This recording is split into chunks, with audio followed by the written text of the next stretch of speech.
He mentioned that he says, hey, I recognize you guys. So perfect timing. I don't know why. Kind of freestyle it today. Go over and check out Anthony's channel. He's going to be revamping a couple things over there. And we might, in the next couple weeks, be dropping some midweek and weekend live streams over there. So make sure you're subscribed to his channel. I got his tag handle in there, as well as pairing him with the live stream here. So I wanted to just ask answer a few questions. If you're not part of the Telegram, guys, make sure you're joined there, because we're going to be starting some dialogue there. That's going to be funneling over into the channel. But yeah, I talked to Anthony today. We were going to just kind of read off some comments and go back and forth, kind of answering some of the community questions people had. So first question that we wanted to answer was from Mr. Ponyboy 310, and I don't know if you're if you guys are new to the channel. They ask, what beaches do you suggest south of here? So For the beach vibe. For the beach vibe. So For beach vibes, but he didn't specify what type of vibe he's looking for. But we can cover vibes like where it's a lot of action, a lot of energy, and then chill vibes, depending on what you're looking for. Exactly. So we're down here in Playas de Tijuana, guys. This is a lot of an area that's really convenient for proximity to the U.S. border. If you're working over in San Diego, this is going to be where you want to be. This is going to be the starting beach city that you want to be. Now, there is a lot of locals, okay? We're going to kind of go down all the way to Ensenada. If you want something a little bit more laid back, you're going to want in between Playas de Tijuana and Rosarito is going to give you that gated neighborhood feel. Rosarito, again, it's going to be kind of more on the local side. Then when you move into South Rosarito, you're going to get more of the condominiums on the ocean, luxury condos. And then as you go in between Rosarito and Ensenada, especially as you get down near Baja Mar, you're going to start really getting there's a golf course community down there. There's El Descanso, private gated neighborhoods with private beach access, similar to pretty much nowhere in Southern California, because all Southern California, the beaches are crowded all the way from Imperial Beach all the way up to Santa Barbara for the most part. So Anthony, jump in there and kind of give me some beach vibes on where we're at, and maybe some other stuff that you're familiar with, because he's been down here longer than me, guys. Yeah, absolutely. So like what Chad was saying, the further south you go, you'll run into a lot of surfers. So surfers, they like to go more south near the Rosarito area and down to the Ensenada. And the further south, you'll have more. It's going to be less touristy. Okay, now Rosarito, every now and then they do get a lot of influx of tourists once a year. What's that? It's a Baja Fest, or Baja Fest. Yeah. So once a year, Baja Fest in August. This is where you get a lot of Latin artists that will come down from all parts of South America and around Mexico, and it's just a big event, and it draws a huge, massive crowd. So out there in Rosarito Beach, it gets really, really wild. Like if you're looking for some action, definitely that'll be it. But then when you pass Rosarito, you start heading towards the Ensenada area, then that's when things start. It's more the Baja California. It starts cooling off, and yeah, it's more of like a relaxed beach vibe, and a lot of upscale homes and golf areas too. I think like some of these hotels down there further south, they got the golf resorts, right? They do, yeah. There's as you get closer to, I believe it's before you get to Ensenada, there's a famous golf course down there. That has kind of the luxury feel. There's also a neighborhood called El Descanso. And then as you kind of move into Baja Mar and all these other areas, kind of in between Rosarito and Ensenada, you're going to be getting a lot of that private, upper class, elite beach vibes is the best way I can kind of put it. And we're private. More private. Yeah. Anthony just said it, more private. Yeah. Yeah, there's a lot of private beach access. Pristine, very clean, upscale. That's the vibe you'll get. But where we are today, Playas de Tijuana, the boardwalk, this is like the local, this is the heart of it, this is the action-packed, this is the north end. So this is where everybody comes, the tourists, and they come out here just to kick back pretty much every Saturday, and you get a lot more people here. There's also a south end of Playas de Tijuana I have shown on my channel. If you visit my channel, you'll see I have given you guys a tour of the south side. That's where the local people that live in Playas de Tijuana, that's where they hang out. You'll get probably 80% less 80% less people than what you see around us right now. 80% less. Way less. Exactly. And yeah, I mean, right now we're heading right into summer, so weather's gonna warm up, keep warming up, and this is where we're gonna draw in more crowds and get a lot more people. And then it's just gonna get more the exciting energy out here. Not sure what else they have in store though. I know that I've been seeing some posts online. The government do have some projects in place for playas, so we'll have to see if those turn out. Mexico does. Sometimes they go really fast, and sometimes it's not so fast. Yeah, let me jump What in on else that do we too. got? Yeah, so I also got some stuff on that. They're redoing the entire. They've recently over the last year they've redone this entire Maricon. Where we're sitting is We're sitting is new. I don't know if you guys can see it in the cam shot, but right behind my head there is the border wall. So I don't know if maybe I can zoom in here and show you guys. Like Anthony said, the more you go, Playas de Tijuana is going to be your most advanced infrastructure in terms of a beach city. Maybe next to Ensenada right there on the coast, you're going to get a nice infrastructure. But really, Playas de Tijuana is the best, hands down, for infrastructure. And, you know, we're kind of right, as he said, we're right in the middle of all the action. But again, this is more local. This is more people that live in Tijuana that want to come down and enjoy the beach vibes. This is where they're going to go to if they're anywhere in, you know, Libertad or, you know, any of these areas. They're gonna head over to Playas de Tijuana because that's kind of where the locals go to hang out. And on the other side, like if we were to go, we'll probably shoot down maybe near your place next weekend and show you how much different it is. Even, you know, on a cloudy day like today, it can be a sunny day down on his end, and it's gonna be more private, a little bit more upscale because you got like the nice condos and stuff. This is kind of more mixed use areas with shops. Commercial, Yeah, more commercial. Yeah, exactly. And also, if just gonna squeeze this in, like I just noticed this in front of us. This building right in front of us right here is it's a construction. It's newly built, and I can see that I'm not sure if it's actually there's 1 unit per floor, so about 3 units. It's pretty nice. Yeah, so once this is done, this is beachfront, and right here. I think this will probably be done before August. Pretty much almost done. So it's looking nice. And I got another one next to it. So you would think, even though Playas de Tijuana is a little bit small, but it has a lot of construction going on. Got a lot going on. Because they have some buildings that are a little bit older, and they are renovating, and they're building new. They're renovating the buildings, building new buildings, and then you'll see there's a lot more available spaces for rent. So again, those that want to live near the beach, Playas de Tijuana is hands down one of the best opportunities you can get because there's more spaces opening up. Absolutely. Yeah, and it does have small beach town vibes, even though it's a population over 100,000, which is quite actually larger if you compared it to like the space in between here and Rosarito. But it doesn't feel that way. Like I see a lot of the same people that I see at the gym, in Walmart, walking around. And, you know, it does have like a unique small town vibes, even though it is, you know, a 100,000 plus population. So a lot of people also have been kind of asking if they come into the border. We actually had somebody reach out on the channel directly to me. If they come into the border by foot, they were kind of asking, like, logistic-wise, the best way to get here. I said the best way to get here, Anthony, is grab a taxi. They usually will try to hustle you, to Playas. They'll usually try to get you for $30, but you can get it for like 18 to 20. Yeah, but just keep it. I will say to keep things simple, just stick with Uber. You can't go wrong with Uber. Exactly. Uber nowadays is even more safer. I don't know if the states they asked for this, but I do notice that they made some changes, and now when you order Uber here in Mexico, there's a code you have to give to the driver.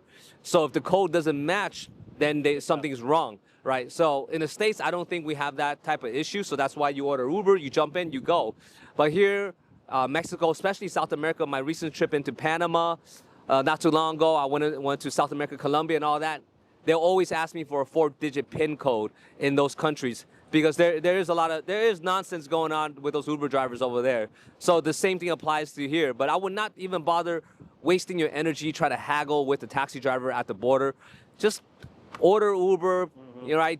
Match the car with the plate, give the guy the code, and you're guaranteed to lock in a good rate and just get to your destination nice and safe. So that's That's gonna be the best way, simple. yeah. I'll keep it very simple. If you don't have, I mean, sometimes it does happen. You don't. There's parts of Mexico and Plaza Tijuana, even Tijuana. There's parts of it where you wouldn't get signal. So you might have to get a taxi driver. But you wouldn't know what to haggle with because you don't know what the actual cost is. For me, I have an idea of what it costs from point A to point B. So when I flew from the Tijuana airport coming to Playas, when there's no Uber, I would have to take a normal taxi. And the going rate is anywhere between 400 pesos to 500 pesos. So let's say if you're 25 bucks or under. Yeah, about 25 bucks. So if you don't have internet connection, you cannot order Uber. You can just get a taxi at a normal taxi line, and they're gonna haggle you, right? You gotta haggle them too, right? They're gonna always ask for more than 500, and then the minimum is 400 or 500 pesos, and you're good to go. Just keep that in mind. So if you know where the airport is to Plaza Tijuana, that gives you an idea of the range, right? So from Plaza Tijuana to Central, you're looking like 100 pesos or maybe 120, 150, and that's pretty much halfway to the airport. So, but either way, keep it simple. Just stick to the Uber. You can't go wrong with that. Uber will just get you where you need to go without any surprises. No surprises here. Absolutely. Yeah. What else we Yeah, got? we're going to jump in here. A lot of people were asking about the weather and short-term rental stays. Got it in the pipeline. We're going to be working with another realtor locally here in Playas de Tijuana, so definitely keep a lookout for that. Yes, you can absolutely get short-term rental stays. It's going to be a little bit more difficult because a lot of the owners are looking for challenging. It puts them in a challenging position where they want you to rent for an entire year. They might ask for a little bit more money, but yes, you can absolutely get a short-term rental for a few months. Just expect to pay a little bit more. And then also, I had some people ask about, are the beaches dog-friendly? And are most of the areas around here dog-friendly? And I don't know if you can see his dog in the video, but he's definitely here. So I'm going to let Anthony jump in and talk about your days with your dog. And like how it is down here with people's dogs, and like what do you experience? I know you run your dog on the beach, so For sure. Yeah, so we have a special guest. You can see he's hanging out with us today. His name is Toby. He likes to hang out and just chill and vibe, and he's pretty much converted himself from a Vegas dog to a beach dog, right? A casino dog to a beach dog. But as Chad was saying, for short-term rentals, I do notice that there is quite a number of hotels here, and actually there's two of them that I know in Playas that are short-term rentals, meaning you can rent for at least 1 month up to 6 months short-term, and it's a hotel type of vibe. So you get paid, you have your house cleaning, all that good stuff. So you can find those. There's also Airbnb. There's quite a number of Airbnb in Playas de Tijuana that gives really good rates. Yeah. And one more. And the last thing is about pets. Bro, I'll tell you guys, you guys got me on camera, you guys probably know this. Mexicans love their dogs. There's dogs everywhere. In my neighborhood, there's dogs at every single home. Anytime somebody walks by in the middle of the night, the whole entire neighborhood all you hear is dogs. Yep. So yes, they love their dogs here. Yeah, and expanding on what you just said about the Airbnbs, a lot of times I had somebody that was renting an Airbnb and he was able to, from my work, shout outs to Jose, he actually started renting an Airbnb and talked to the person in charge of the Airbnb, aka the owner, and negotiated a deal for long-term staying. And I believe it was considerably cheaper than the Airbnb rate. Obviously, they're catering to tourists with the Airbnb a lot of times, so just kind of keep in mind if you're willing to stay 6 months, 4 months, a year, you can definitely negotiate all the pricing. And speaking of pricing, Anthony, could you kind of give us kind of an overview of what, if you guys are thinking about living particularly in Playas de Tijuana, what are the rental prices kind of right now? What do they kind of start at the very bottom? And I know I've seen some as low as $250, which is insane. And these are right in these little cuts here, and then we go up from there to 3,000. So just give us the spread and what you can expect. What do you get for the price? What's the proximity to the beach? What kind of lifestyle is it? And what is the range? And sum up the range in terms of what you get for that range. Absolutely. Yeah, so you can find So what's cool about Tijuana and Plaza Tijuana is that you can find all types of ranges when it comes to rentals. So wherever you are in life, you can find you can find something that will work for you. So let's start at the bottom, right? You can find something anywhere between 200 to 500, and this is like a co-sharing room. Okay, so it's like a home. Maybe there's 3-bedroom home, 4-bedroom home, and you rent just a room. You co-share the bathroom. You co-share the kitchen. So you'll have those types, and depending on the proximity, if it's close to the beach or what type of amenities in that area, it will cost a little bit more, depending on also the how new, how modern is the build, okay? And then if we go above 500, you're gonna get into rentals that are like your own unit. So there's actually some homes where, well, you guys probably seen in our last live a while back ago, where they have their home, but they subdivide that home into 2 or 3 sections, and then they rent out that entire section, and you're still passing by the other person's unit, but you have your own privacy. It's on your own unit. So those range anywhere between, I'll say, $750 to $1,000, right? Because that's what and the two go a little lower. We've seen them for 5 or 6. You can, there are 2 bedrooms. They're just like you said. They're it's the range, right? Correct. You're gonna get, you know. We're giving you a ballpark range, correct? Range, yeah. But I do starting to see that playas and also specifically Tijuana is starting to get more popularity. Okay, and when that happens, guess what, guys? Price is gonna go up.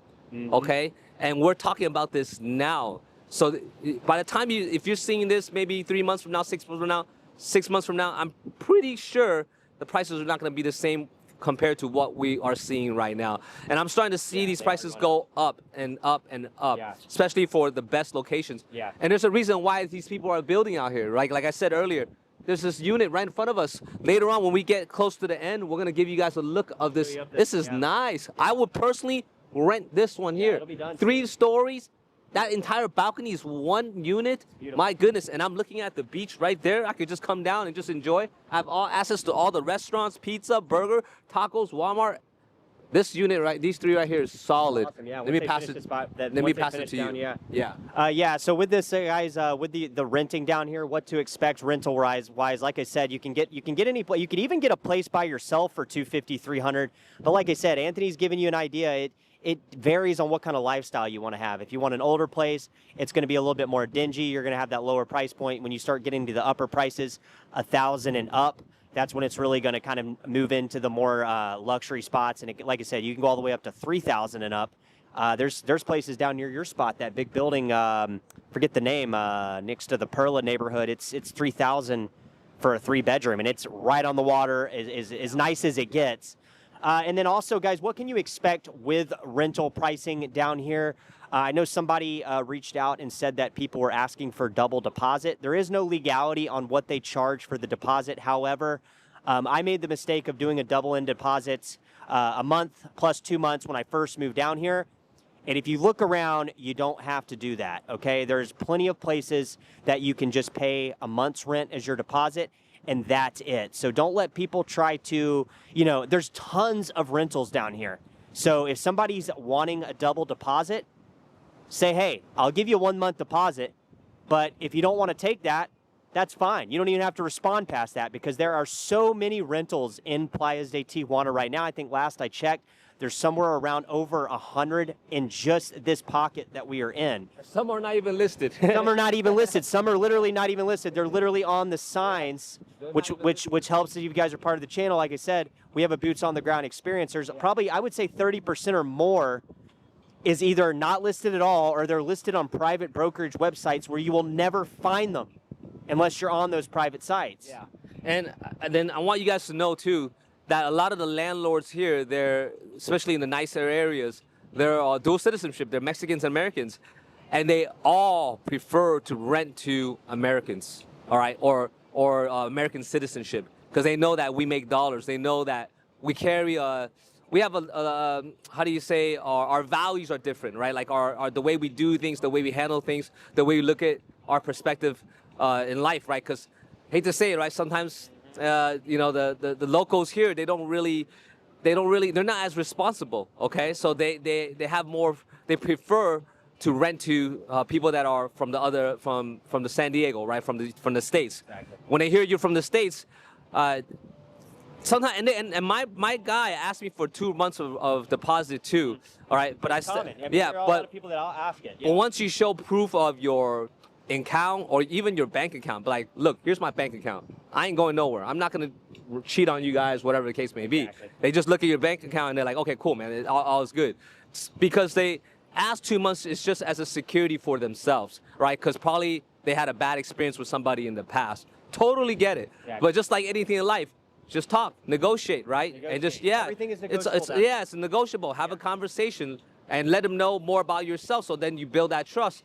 Once that trust is built, then yeah, that's fine. Okay, 1 month deposit is totally cool. Exactly. And also, guys, you can watch those listings, and if nobody's renting them, talk them down on the price. Like I told you, my place that I rented for $1,200 a month has been on Facebook Marketplace for 3 months at $1,045, which means there's nobody renting it at $1,045, which means they're still too high. Okay, and I actually was going to move back in there. I didn't tell you this a couple months ago before we started doing these live streams. I offered him $900, and I was going to pay the whole year lease up front. He kind of waited, and now he's been on there 3 months at $1,045, 140, less than 150 bucks. He could have had me in there for an entire year. All right, so next thing that people are asking about is, and I want to clarify, because we always learn. We're learning too, guys. We are the experts as far as the boots on the ground. But as this channel evolves, as we get more knowledge down here, it's brought to our attention certain various aspects that we thought we knew that we didn't know. So one thing that one of the subscribers put into my channel, which I actually did some research on, is the border-free zone, which is Tijuana all the way down to La Paz and Cabo San Lucas. I was not aware that the border. So yes, exactly. Great question, Anthony. So the border-free zone is an area that you do not need a import permit for your car, which means you can drive your American plates with no import permit, which is usually about $300 to $400 that you can get at the Mexican customs as you enter San Ysidro or any port of entry. Okay. Also, you supposed to have your FMN visa valid for 6 months. However, guys, I've never had anybody ask me for it. Okay, and they're not even, and I went to Puerto Vallarta. I took a domestic flight into Puerto Vallarta. They never asked me for it. I have my FMN. They've never asked me for it. And if you go to some of these airports like Cancun that used to ask for it, it used to be included in your airfare ticket, and then they give it to you upon landing. It's not a big deal, guys. You literally just walk over to a little desk and get it. Some of the cities, the mainland Mexico cities like Mazatlan, Acapulco, and I know because a guy from my work has visited these places. Shout out to Oscar. He let me know this, where they ask and where they don't. But if you're in Tijuana, guys, it's a gray area, okay? Just because something is a legal law, they're not enforcing it, okay? They're not enforcing it. So you do not, from my experience of crossing the border over 500 plus times, I have never had any immigration officer, and I've had Guardia Nacional pull me over and check my trunk. They've never asked me for my FMN. A lot of times, they don't even ask for your passport, guys, because they know you're American. You're coming in through land. Now, if you come in and you fly in from San Diego down to Acapulco, maybe, yeah, okay? They might send you over and get one. Yeah. But you can drive your American-plated car. Me and Anthony can go right now. We can drive all the way down to Cabo San Lucas, and we can hit every military checkpoint down there.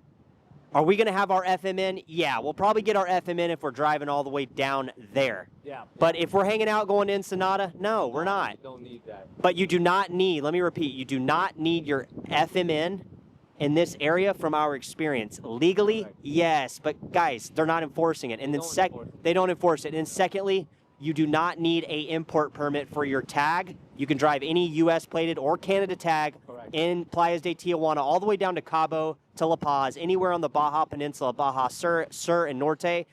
You do not need an import permit. Now, if you take the ferry over from La Paz into Mazatlan, they're not going to let you on the ferry with your car unless you have the import permit. So just keep in mind, if you're going into mainland Mexico, if you're going south of Sonora, you're going to need to get an import permit. It's $300 to $400. You need the registration in your name. You can get it at the Mexican Customs. And if you're going to travel all the way down to La Paz or Cabo San Lucas, I would absolutely recommend to get your FMN. It's $60. If you're gonna go that far south, it's rare to see a U.S. plate or Canada plate or right all the way down there. So it's more. It's more. You see it. It's not like Tijuana. Right, but it's more like, okay, so you're all the way down here, then it would make sense for you to have proper paperwork. Right. So just keep in mind that Tijuana is one of the busiest border crossing in the world. It's too hard. It's okay. It's too hard for the system to keep track of all this stuff. So they just let it flow because there's just too many people going in and out of this border crossing. Like, it's too hard to keep track. It's not. It's like it wouldn't make it. The government will have to spend too much energy and effort just to try to keep track of all of this stuff.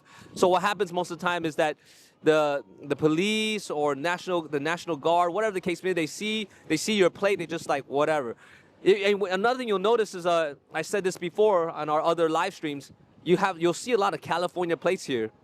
They have like expiration tags like 2019. They call them chocolates or chocolates. Yep. Their tags are expired, right? Like they're 2015. Dude, I've seen them all the way back. They don't even bother. Yeah, they don't even bother registering, but they could just drive here in Tijuana freely, right? And even if you get stopped, the police here, the paperwork for them is not in the jurisdiction, so they can't really give you paperwork around it. Exactly. So it's just kind of like whatever. So then they just let you go, right? Yeah. But unless you do something stupid, yeah, you're gonna pay a fine. But as far as any real paperwork, they don't have the ability to process that. They don't. And then also, guys, we'll kind of wrap it up here. Is this always a question that we get? I get it every week, bro. Is the safety? Is the safety? You knew it was coming. I knew it. And not even just with the safety, but more specifically how the cops are down here. And let me just sum that. We'll talk about the safety. Let me just sum up the cop thing. Carry $50 on you in cash. No, yeah, 1,000 pesos. That's right. 1,000 pesos. Yeah. Carry 1,000 pesos. And if you're not in Zona Norte and you're not cruising down the Tijuana Libre, if you're in Playas, you're good. The cops around Playas don't hustle that. That is a localized thing that is very specific in where it happens. It's Zona Norte because they know they can get away with doing it. They know why you're down there if you're in Zona Norte. Yeah. And the Tijuana Libre, which is mostly locals. You'll see less California plates going down there, especially when you start going through some of the different colonials down there, Libertad, and some of the kind of lower middle class neighborhoods. You guys aren't coming down here to live in lower middle class. You're coming down here to live at the beach, to live in the nice area, the affluent areas of Tijuana. And let's talk about the safety, guys, really briefly, just because we have to keep talking about it. Yeah. You know what I mean? They want to hear. When you deal with the police in Mexico, this is how I deal with them. I treat them with the utmost respect. All right, you gotta let them know, because Mexicans in the end, they are very people culture. So if you speak to them and they can tell you're not Mexican, right? You gotta tell them, hey, look, they'll ask you sometimes a few questions. Why you come down here? What's going on? And you just tell them that, I like the culture, you like the food, you like the people out here, and this is something that you enjoy, and you just like being out here, right? And you like the environment. You just tell them how much you love Mexico. That's all. Just tell them how much you love their country, and then they will show you a lot more leniency. They'll treat you with respect, and if you do that, they'll give you a lot more leniency. And what goes a long way for them is when you tell them how much you love their culture, because Mexicans, they have huge pride for their country. Exactly. So you tell them all the reasons why you love Mexico, and some of the things that when I get stopped is, I come here for boxing because I know Mexico is the boxing capital. One of the best boxers in the world come out of here, and when I share that information with the cop, they're always like, oh, super, they're happy, they're excited, they like that I say that, and they usually give me a really leniency. The highest I ever paid to get a cop off my back was 500 pesos. Yeah. All right, and then the least and the least I ever given was 200 pesos. Yeah. I want to squeeze in one more thing. Yeah. So this morning I was just taking my dog for exercise, and I ran into another Amish guy. Now this time I decided to approach this Amish. Amish guys all the time. Yeah, they're out here. And this time I decided to approach this guy. And have a conversation. And it turns out that he's an Amish from Ohio. Yeah, there's a lot of them down here. Exactly. There's a lot of Amish people down here, guys. You see them everywhere. They have a compound down that way. Oh, wow. There's this huge section. Big walls, gated in. There's all Amish. All of them in there. If you go there, you'll see that's the Amish people there. Wow. But this person, this Amish I met today, I was chatting him up. It was actually his first time coming to Playas. Oh, wow. And the reason why he came out here is because his wife needed to get some medical work done. Yeah, they come down here for that. Exactly. Medical. Yeah, a lot of people are talking about medical tourism, guys, and we're gonna save that for a.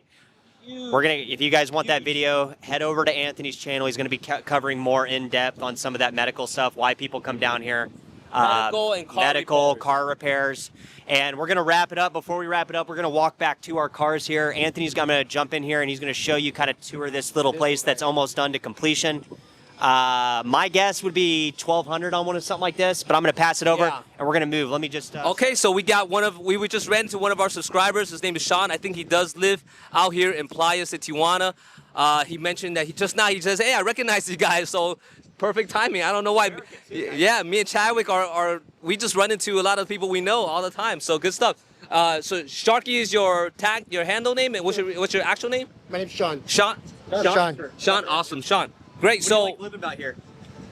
How do I like it? Yeah, how do you like it? I'm still getting used to it, but I haven't found anything I don't like yet. I mean, it's a little bit funky, but you know, where I grew up in Northern California near Santa Cruz, it was like this for a long time too. California guy. Right on. Yeah, so I like the freedom down here that they have to be able to do things the way they want to do it. Yeah, absolutely. And so, I mean, I love that. That's awesome. So, what could I say? Great food, great people. The weather is, this is summertime, and there's a cool breeze. I mean, I was really worried about it being too hot, and hasn't happened yet. I mean, it might still happen. Yeah. But I think with this ocean breeze, it's gonna be bearable. Yeah. The weather here is to stay like this pretty much. The highest it will go probably another 5 degrees, and that's it. I think you've probably been out here longer than I have. So how long have you been out here, Sean? I started my lease on March 1st. Oh, yeah, you're new. so just this year, March 1st. Yeah. Wow. Yeah. So welcome to Playas. Thank you. Thank you. We're kind of the veterans here then in this case. So you'll be able to, if you watch our content, you're gonna definitely benefit from a lot of our things that we share. So Yeah, I have already. I'm staying Baja California Norte Park, Oh, nice. Where's that? just up at the end by the church. Oh, right on. Yeah. Is that in Playas? The Playas, In Playas, yeah. Oh, okay. That's awesome. Just it. go down the street, go up the street, and you're there. Would you say it's 5 minutes from the boardwalk? Probably about 5 minutes. 5 minutes? Yeah. Okay. Yeah. I think isn't everything about 5 minutes? Everything's about 5 minutes. That's what I love. That's what I love about it, because it's a conveniency. Everything is convenient out here. And guys, we're gonna exchange some contact information with John. We might do a sit down in the future with him. Since he's from Santa Cruz, it's always great to talk to people that are from California that can compare their California experience down here. And I think John's probably, if it's okay with you, maybe we set something up in the future.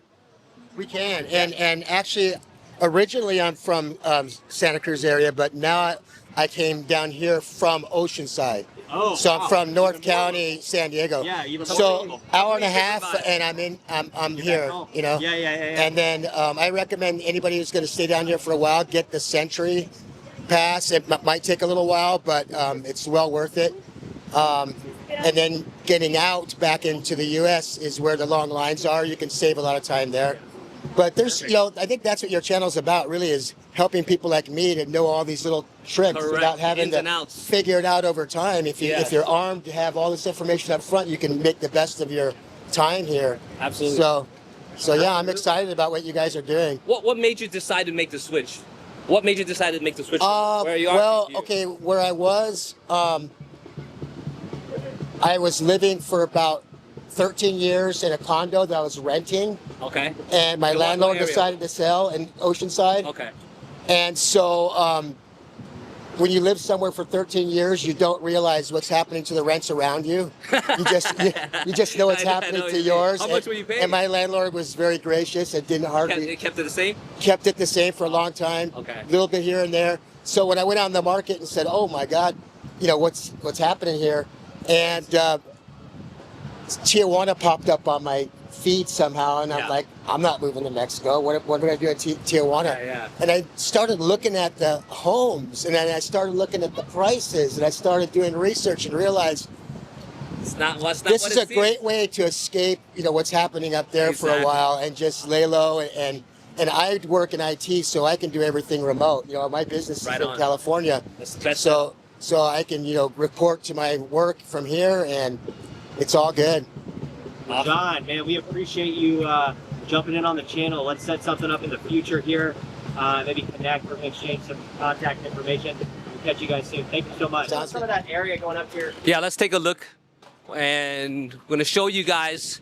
So when you're at the boardwalk, the Malecon, there's a lot of access points, and they're all stairwells. And each stairwell has their own little section. And the stairwell we're using right now, there is actually a restaurant here. It's a 2-story restaurant. And then some access way, the stairwells, there's the homes, they're units, so condos to rent. But the stairway we were using right now, this is a restaurant. You can hear the music. And they have some outdoor seating as well, so you guys can see.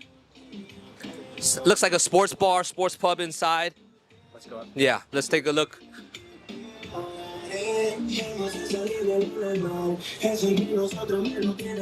So now we're heading back to the main street, the main artery of Playas de Tijuana, the boardwalk area.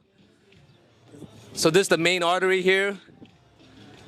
I remember there is if you guys never had tamales, there's a tamale spot right over here. Seems to be really good. I saw quite a number of locals eating it. And of course, we're landing at Anthony's favorite spot, coffee. There we go, coffee. Yeah. You want to go further? Yeah? Okay. Yeah, we'll wrap it up today. All right. So, yeah, that's it for the day, guys. And hope you guys found this live session helpful. Shout outs to John. Appreciate you guys. John, Sean. Sean, is it Sean? Yeah, Sean. Okay. S-E-A-N, yeah. It's funny, every time we go out, me and you, Chadwick, we always run into somebody. people. Last week was your neighbor. My neighbor all the way in Playas de Tijuana, and we found him all the way in Central. And then this time we found a viewer, right? A subscriber. he saw us a couple nights Just kind of grabbed me and said, hey, I watched your channel. I'm like, oh, good stuff. Yeah. So, yeah, we're going to wrap it up for today. I hope you guys found this live session helpful. And, yeah, we gave a lot of value today. All right? And keep in mind, we do have the TG group. Yeah, we have the Telegram group. All right? And if you, anything you need help with when it comes to living in Playas, Tijuana, the logistics, the ins and outs, the connections, we have it all. And we're going to bring Sean back on, and we're going to sit down with him and kind of go even deeper with him to share with you guys what we can offer in this TJ club. All right? So hope to see you guys on the next one.